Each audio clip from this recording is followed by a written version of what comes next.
आज आपण समसंख्या आणि विषम संख्या हा खेळ खेळतोय। मी काही संख्या म्हणणार आहे, त्या तुम्ही सम आहेत की विषम आहेत हे ओळखून तिकडे उडी मारायची आहे। 6, 8,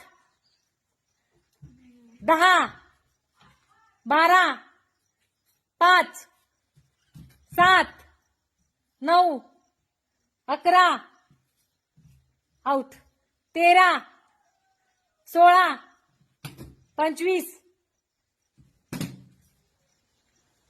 24, 26, 28, 30, 31, 32, 34, 36, 38, 39 विजयी झालेले आहेत आरोही।